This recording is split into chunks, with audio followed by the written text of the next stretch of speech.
లూకాసు వార్త 8వ అధ్యాయం 22వ వచనం నుండి చదువుకుందాం దేవుని వాక్యం. మరి ఒకనాడు ఆయన తన శిష్యులతో కూడా ఒక దోణి ఎక్కి సరస్సు అతనికి పోదమని వారితో చెప్పగా వారు ఆ దోణిని చూసి బయలుదేరి వారు వెళ్ళుచుండగా ఆయన నిద్రించారు. అంతలో గాలివాన సరస్సు మీదకి వచ్చి దోణి నీళ్లతో నిండినందున వారు అపాయకరమైన స్థితిలో ఉండేది. కనుక ఆయన యుద్ధకు వచ్చి ప్రభువా ప్రభువా నశించుకోవచ్చున్నామని చెప్పి ఆయనను లేపి ఆయన లేచి గాలిని నీటి ముందును గద్దింపగానే అవి అణగి నింపడమాయారు. అప్పుడు ఆయన మీ విశ్వాసం ఎక్కడా అని వారితో అయితే వారు భయపడి ఈయన గాలిని నీళ్లకును ఆజ్ఞాపింపగా అవి లోబడుచున్నవే, ఈయన ఎవరో అని ఒకరితో ఒకరు చెప్పుకొని ఆశ్చర్యపడింది. దేవుని వాక్యం చెప్తా ఉంది, ఇది మనందరూ తెలుసు కదా. యేసు ప్రభు శిష్యులతో చెప్పాడు, మనం అద్దరికి వెళుదాం, అద్దరికి సరస్సావతలకు వెళదాం అని చెప్పినప్పుడు వాడు బయలుదేరారు. వెళుతూ ఉండగా మార్గ మధ్యలో ఏమైంది? తుఫాన్, గాలి లేచినట్లుగా, మరి అలలు లేస్తున్నట్లుగా, పడవంతా కూడా నిండుతున్నట్లుగా బైబిల్ చెప్తాం. అప్పుడు అక్కడ వాక్యం అపాయకరమైన స్థితిలో ఉండిరి. ఈరోజు కూడా ప్రపంచం అంతా కూడా అపాయకరమైన స్థితిలో ఉంది.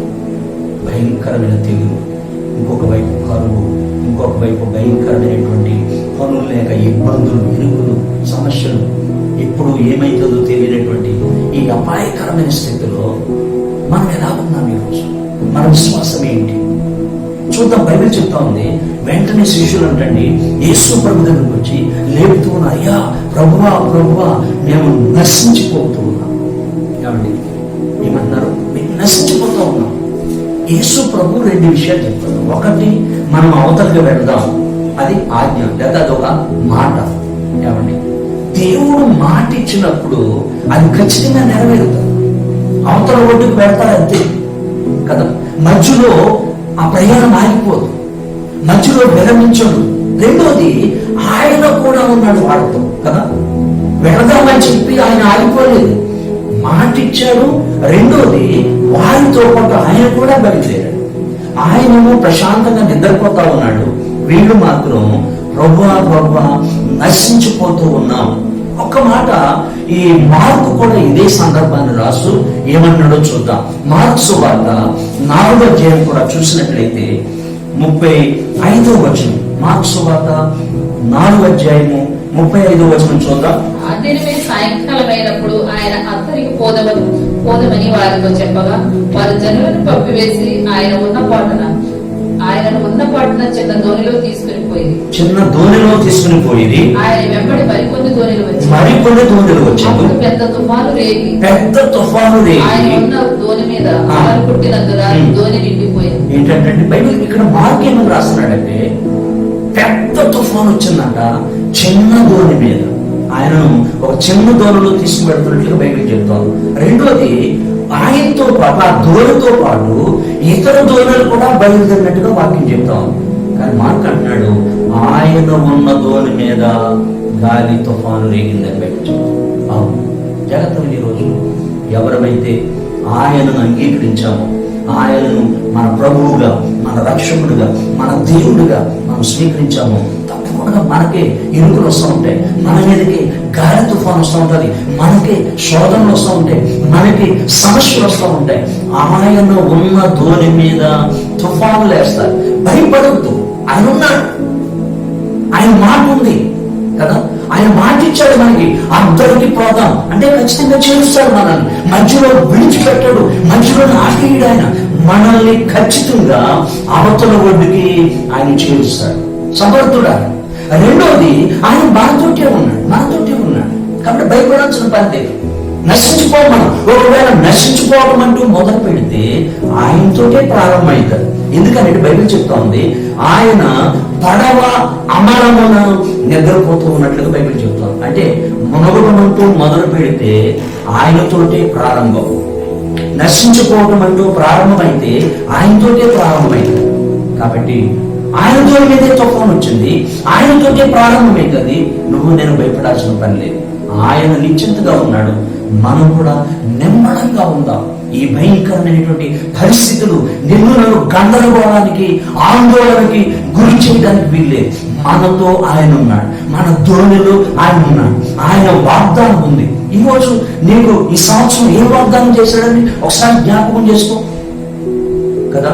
ఈ సంవత్సరం ప్రారంభంలో దేవుడు నీకు ఏం మాట ఇచ్చాడు, ఏం వాగ్దానం చేశాడు, ఏ నిబంధన ఇచ్చాడు, దాన్ని ఒకసారి జ్ఞాపకం చేసుకో. యోహాను సువార్తలో 14:1 అంటాడు, మీ హృదయంలో కలవరపడనీయుడి, దేవుని యందు విశ్వాసం ఉంచుతున్నారు, నా యందును విశ్వాసం ఉంచుడి అన్నాడు. అనగా దేవుని యందు మనమందరూ విశ్వాసం ఉంచుతున్నాం. నా యందంటే దేవుడు మనకు వాక్యం ఇచ్చాడు, దేవుడు మనకు వాగ్దానం ఇచ్చాడు. కాబట్టి దేవుని యందు విశ్వాసం ఉంచే నువ్వు ఆయన వాక్యాన్ని కూడా నమ్మాలి, ఆయన వాగ్దానాన్ని కూడా నమ్మాలి. అవతల రోజులు చేరతామంటే చేరతామంతే. నువ్వు కరువులో నాశనం కావంటే నాశనం కావు. తెగులు నీ గుణాలను సమీపించదంటే సమీపించదు. ఎందుకు భయపడుతున్నాం, ఎందుకు ఆందోళన చెందుతున్నాం? విశ్వాసం ఉంచుదాం. అందుకని ఆయన లేచి ఏంటంటే గాలిని ఆ యొక్క ఆ తుఫానును గద్దించినప్పుడు మిక్కిలి నిమ్మడం ఆయన బయట ఆయన లేచాడు. ఈరోజు సంగమం మనం కూడా లేద్దాం, మనం కూడా లేవాలి. మనల్ని, మనతో పాటు దేశాన్ని, ప్రపంచాన్ని పాడు చేస్తున్నటువంటి ఈ వ్యాధికి, తెగులుకి వ్యతిరేకంగా మనం లేవాలి. గాలిని, ఆ యొక్క నీటిని, ఆ తుఫాను యేసుప్రభు ఏ విధంగా గద్దించాడో నువ్వు నేను కూడా గద్దించాలి. ఇదేం పాస్టర్ గారు, ఆయన దేవుని కుమారుడు కదా. నిజమే, ఆయన దేవుని కుమారుడే. కానీ నేనంటాను, మన దేవుని పిల్లలమా? మనము దేవుని పిల్లలమే. మనము ఎప్పుడైతే యేసు ప్రభువుని విశ్వాసం నుంచి నమ్మి బాప్తిసం పొందామో ఆయన పిల్లలమై ఉన్నాం. ఎవరైతే తను అంగీకరిస్తారో వారందరూ దేవుని కుమారులు అవ్వడానికి అధికారం ఇచ్చాడు ఆయన. దేవుని పిల్లలం మనం కూడా గద్దిస్తే, మనం కూడా ఆడితే అలా ఉంటుంది, నిమ్మడమైంది. కాబట్టి సంగమా లేద్దాం. ఆయన లేచి ఏ విధంగా గద్దించాడు, నువ్వు నేను కూడా లేవా. సంఘంగా ఐక్యతతో సార్వత్రిక సంఘం లేచి ఈ తెగులుని, ఈ కరువును, ఈ పరిస్థితులను మనం గద్దించినట్లయితే తప్పకుండా నెమ్మడిస్తారు, మిక్కిలి నెమ్మది. ఏమండి, ఈశ్వరు అన్నాడు తర్వాత మీ విశ్వాసం ఎక్కడ? ఒక స్వార్థం అంటాడు, మీ విశ్వాసం ఎక్కడ? ఈరోజు నీ విశ్వాసం ఎక్కడ? ఈ భయంకరమైన పరిస్థితుల్లో నీ వాగ్దానాన్ని మర్చిపోయావా? దేవుడు నీకు మాటిచ్చాడు, దేవుడు నీతో నిబంధన చేశాడు, దేవుడు నీకు ఇచ్చినటువంటి వాక్కును నువ్వు మర్చిపోయి ఈ వాక్యాన్ని నమ్మకుండా, విశ్వసించకుండా ఏమండి పరిస్థితులను చూసి బాధపడుతున్నావు. ఒకరోజు యేసు ప్రభు పడవలో వెళ్తా ఉంటే ఏమండి ఆ తుఫాను వచ్చినప్పుడు యేసు ప్రభు నీటి మీద నడిచేస్తా ఉన్నాడు. తెలిసిందే మనకి. పేతురు అంటాడు, నీవే వెళ్తే నేను కూడా నడిచి వస్తానన్నప్పుడు రా అన్నాడు. ఏమండి పేతురు ఇప్పుడు నీటి మీద నడుస్తూ ఉన్నాడు. కానీ అక్కడ వాక్యం చెప్తుంది, గాలిని చూచి భయపడి మునిగిపోసాగాడు. అవును, ఎంతో మంది ప్రపంచ వ్యాప్తంగా లక్షల మంది చనిపోతా ఉన్నారు. నాకు కూడా ఏమైనా అవుతుందేమో అని భయపడుతున్నావా? లక్షల మంది కరువుతో అలలాడిపోతున్నారు. నాకు కూడా ఏమైతే అవుతుందని భయపడుతున్నావా? భయపడడానికి వీలే సంగమా. నీ విశ్వాసం ఎక్కడ? నీ విశ్వాసం పరిస్థితుల మీద కాదు, మన విశ్వాసం ప్రభుత్వం మీద కాదు, మన విశ్వాసం ఉద్యోగం మీద కాదు, మన విశ్వాసం మన వ్యాపారం మీద కాదు, మన సామర్థ్యం మీద కాదు. యేసు నందు విశ్వాసం ఉంచుదాం, దేవుని యందు విశ్వాసం ఉంచుదాం. దేవుడు ఇచ్చిన వాక్యమునందు లేదా వాగ్దానమునందు మనం విశ్వాసం ఉంచినట్లయితే తప్పకుండా దేవుడు నిన్ను నన్ను అవతల ఒడ్డుకు చేరుస్తాడు. తుఫాను నిమ్మడించింది, గాలి ఆగిపోయింది, ఏమంటే అవతల ఒడ్డుకు వారు చేరినట్లుగా బైబిల్ చెప్తాం. ఈరోజు మనల్ని మధ్యలో వదిలిపెట్టాడు, మనల్ని మధ్యలో ముంచివేయడు. నమ్మకం ఉంచు, నిన్ను ఖచ్చితంగా అవతల ఒడ్డుకు చేరుస్తాడు. నమ్మదగిన దేవుడు ఉన్నాడు. ఆయన ఎందుకు విశ్వాసం ఉంచు, ఆయన ఇచ్చిన వాక్యమందు విశ్వాసం ఉంచు. ఎక్కడుంది నీ విశ్వాసం ఈరోజు? ఏమండి, నీ విశ్వాసం సడలిపోవడానికి వీల్లేదు, విశ్వాసంలో మనం దిగజారడానికి వీల్లేదు. చూద్దాం బైబిల్లోంచి ఆదికాండం 45 అధ్యాయం చూడండి. ఆదికాండం 45 అధ్యాయం 5వ వచనం నుండి చదువుదాం. అయినను నేను ఇక్కడికి వచ్చినట్లు మీరు నన్ను అమ్మివేసినందుకు దుఃఖపడబడి అది మీకు సంతాపము పుట్టింపనీయబడి ప్రాణరక్షణ కొరకు దేవుడు మీకు ముందుగా నన్ను పంపించాను. 2 సంవత్సరం నుండి కరువు దేశంలో ఉన్నది. సేద్యమైనను కోత అయినను లేని సంవత్సరములు ఇంకా 5 వచ్చును. మిమ్మల్ని ఆశ్చర్యకరముగా రక్షించి దేశంలో మిమ్మల్ని శేషముగా నిలుపుటకును ప్రాణముతో కాపాడుటకును దేవుడు మీకు ముందుగా నన్ను పంపించాను. యోసేపు అంటున్నాడండి తన సహోదరులతోటి, ఏమండి 2 సంవత్సరాల నుంచి దేశంలో కరువు ఉంది, ఇంకా 5 సంవత్సరాలు వస్తూ ఉన్నాయి. దేవుడు మిమ్మల్ని ప్రాణముతో బ్రతికించినట్లుగా, శేషముగా మిగుల్చినట్లుగా ఈ కరువులో మిమ్మల్ని కాపాడటానికి నన్ను మీకంటే ముందుగా ఇక్కడికి పంపించాడు. మీరు నన్ను అమ్మేశారని బాధపడవద్దు, ఏమండి మీరు కాదు, దేవుడు నన్ను ఇక్కడికి పంపించాడు. ఎందుకో తెలుసా?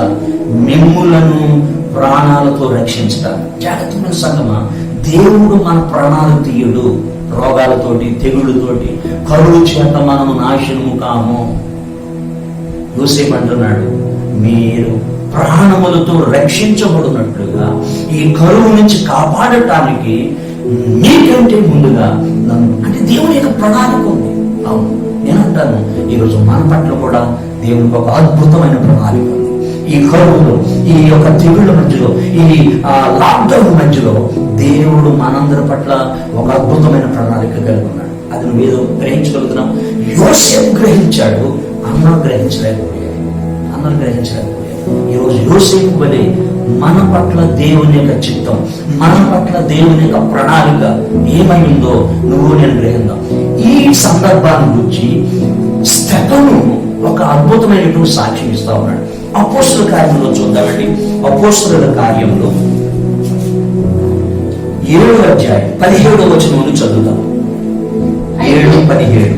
అయితే దేవుడు అబ్రహామునకు అనుగ్రహించిన వాగ్దాన కాలం, అబ్రహాముకు అనుగ్రహించిన వాగ్దాన కాలం సమీపించిన కొలది ప్రజలు ఐగుప్తు దేశంలో విస్తారముగా విస్తారముగా వృద్ధి పొందిరి. తుదకు యోసేపును ఎరుగని వేరొక రాజు ఐగుప్తుని ఏలనారంభించి ఇతడు మన వంశస్థుల ఎడల కఠిన కపటముగా ప్రవర్తించి తమ శిశువులను బ్రతుకునుకుంటా వారిని బయట పారవేయవలని మన పితరులను బాధ పెట్టారు. ఆ కాలమందు మోషే పుట్టెను. ధైర్యంగా లేచి అక్కడ ఉన్నటువంటి అందరితో, యూదులతో అందరితో కూడా ఈ విధమైనటువంటి సందేశాన్ని చెప్తా ఉన్నాడు. ఎక్కడి నుంచి? అబ్రహాముని దేవుడు పిలిచిన నాటి నుంచి ఏం జరిగిందో అదంతా చెప్తూ అంటున్నాడు. అబ్రహాముకు దేవుడు వాగ్దానం చేశాడు, ఆ వాగ్దాన కాలం నెరవేరిండం. జాగ్రత్తగా నీకు ఇది మన వాగ్దానం నెరవేరే కాలం. హల్లెలూయా.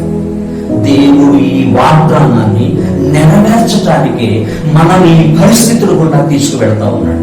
ఇశ్రాయేలు ప్రజలు అంటండి, అబ్రహాము దేవుడు ఏదైతే వాగ్దానం చేశాడో అది నెరవేర్చడానికి ఐగుప్తుకి 75 మందిగా యాకోబు యొక్క సంతానాన్ని ఐగుప్తుకు తీసుకువెళ్ళాడు. పై వచనం చెప్తా ఉంది, 75 మందిగా వెళ్ళినటువంటి వీళ్ళు అబ్రహాము యొక్క వాగ్దాన కాలం నెరవేరేటానికి విస్తారంగా వృద్ధి చెందినట్లుగా ఐగుప్తు వారిని వృద్ధి చేసింది. హల్లెలూయా.